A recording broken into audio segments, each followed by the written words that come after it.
All right, Michael, it's another big day with quarterback news, but we're going to skip that today. It's same old at that position. So we'll kind of go to the opposite side of the ball and talk a little bit about the defensive line and linebackers and kind of what we've seen pass rush-wise through these first 2 weeks.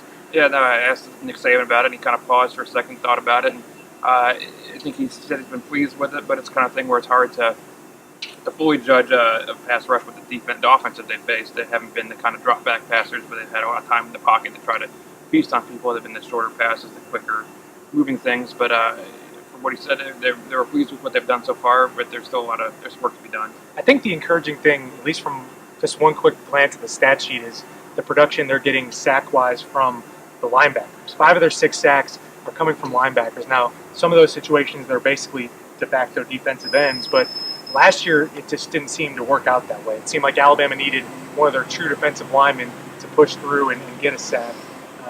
And that's, I think, the area where they've maybe improved the most depth-wise and just the personnel-wise that they're able to line up.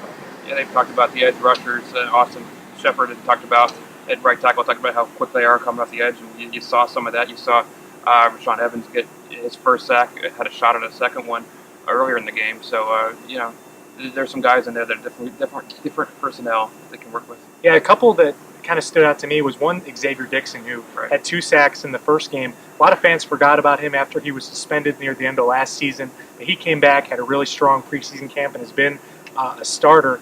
Rashaan Evans, his sack was just incredibly impressive against Florida Atlantic, and the way his teammates talk, it sounds like his role might grow more and more. And then Tim Williams, who really wasn't here throughout most of the preseason because of suspension, he's now getting back more and more in the mix. And every time teammates talk about him, they talk about kind of that first step he has, which is really tough to really stop for an offensive lineman. Brian Anderson's also made some impact back there, getting to the quarterback too, so he's someone else to watch. Yeah, I think the true test for this offensive line, not going to be this week against Southern Miss, but going forward, maybe Florida. They quicken things up a little bit, but Jeff Driscoll's a quarterback that likes to drop back a little bit more.